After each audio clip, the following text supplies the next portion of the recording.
This this is Umar Ahmed for IFL TV, proudly sponsored by Everlast. Well, we have a new world champion in Britain, Sonny Edwards. That was phenomenal. It was a boxing masterclass. You know, that was just perfection. He said what he was going to do before the fight, which was to go out there and box his head off, and it's exactly what he'd done. Absolutely. That's what the art of boxing is, hitting and not being hit. It's one of the best performances of boxing I've seen for many years. You'd have thought Sonny was the world champion going into that after that performance. Yeah, I mean, he fought a guy who the ring made out of all the belts, made him the number one, and now he's the number one. It's fabulous. Okay, scorecards, 115, 113. I mean, that is one of probably the worst cards I've ever seen. I absolutely agree with it. I don't know where that came from. I've got to be honest, I found it difficult to give him a round. Maybe a couple of rounds, the most. That's how emphatic that win was. You've got to remember as well, at that weight, Mariti Mafalane was the number one, as you said, the Ring magazine, and he played with him, so potentially we could have a star on our hands here with Sonny Edwards. Well, I don't think potentially. I think he is a star. That was a star performance, an A-star performance, and I just think he'll go from strength to strength now. I mean, I'm so thrilled for him. It's just really, when you think the amount of fights, what is that, his 16th fight against the guy, the number one. Done a great job. Disciplined as well in there, and sinking some beautiful body shots in there, mixing it up. He's just got everything as a fighter. And moving, as you say, throwing the shots, but not getting caught himself. And when he was missing the champion, as he missed, he made him pay each time. When he's turned him on the ropes, he then clipped him. It's excellent performance. Oh, lights out here. We're still good. We've got the light on here. So yeah, one of the best, probably pure movers in the country. It's fair to say. I'm talking across all weights. I would sort of say one of the best movers in the world. I mean, that's what it was. It was a world-class performance against the number one in the world, number one flyweight in the world. That's exactly what it was. Frank, let's just quickly address the card as well. So Michael Condon in a tough fight there, but came through against Baluta. Yeah, very, very tough and very close fight, but he did what he had to do and got through it.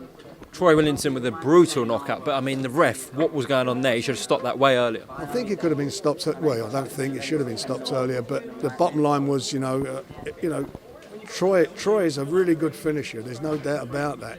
He gets someone in trouble, he don't let him off the hook. But he took a few shots that he shouldn't have taken. That's for sure. What do you think about Ryan Garner's return tonight, Frank? Well, look, first of all, he came back. He fought a guy, give away 4 pounds in weight. He'd been out the ring for what now? Was it 15, 16 months? And he's had a few problems, as we know. And taking all that in consideration, it's like fighting a guy really 2 weights above him, because he's not going to fight at that weight. So I thought it was good, and I'm glad he got the cobwebs out of his system. It's very important he did that, and he did do it. Now, just away from this card, Frank, I wouldn't be doing my job if I don't ask you these questions. I know we've talked to death to this, but during the week you told me the deadline was this weekend. So where are we with Fury Joshua? Well, we've had something come through. I'm not had a chance to look at it. It came through today, and everybody's going to look at it, and then we'll make a decision. I can't emphasise enough how we all want this fight. It's the money fight for Tyson and for everybody who's involved. We all want this fight to happen, but it's got to happen on the right terms, and that's where we're at. And until we can agree those terms, it is what it is. So did you get any reassurance on the contract that you're waiting for? Have you received something new? Is that what you're saying, Frank? We've received something new. And what have you made of Bob's outburst recently, saying this fight just categorically won't happen? Well, I think he's obviously very, very frustrated, but on the terms that were on the way things had gone, and the fact that everyone's been waiting for a contract that was being said was going to be delivered every day. Obviously, there was a lot of frustration, but we got something now, so we're going to look at it, go over it. I've not had a chance to look at it properly because obviously the show's on tonight. But once we can look at it, we can then make some decisions. But there's going to be some toing and froing. There's no doubt about that. There will be some toing and froing, but it has to come to a head. I mean, it's creeping into May this weekend, so... Well, it's not going to happen in July. That's a nonsense. That's not going to that fight never going to happen in July, and the intention is from the people who, well, not just from the people who want to, who we're negotiating with, but also with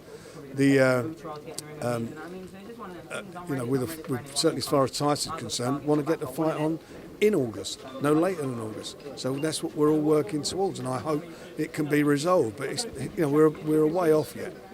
And away from sort of contractual issues and offers, etc., what have you made of sort of the back and forth in the last 48 hours between Tyson and Eddie Hearn? Usually I find it a lot easier to open the What can I say?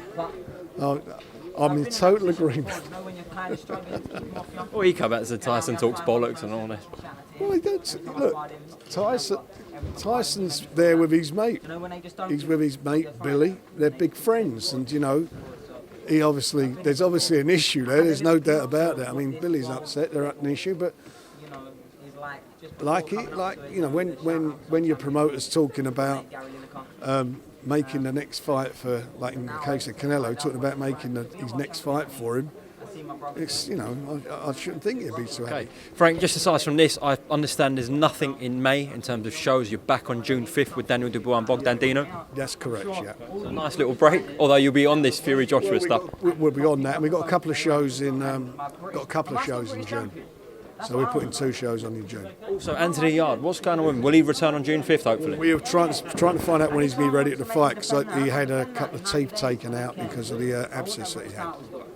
Well, listen, Frank, another great show, 2 on the trot. Have a nice break. Obviously, you're going to be working away in the office, but have a nice break from the shows, and we'll see you back on BT on June 5th. Look forward to that. Thanks, Umar. Cheers. Cheers.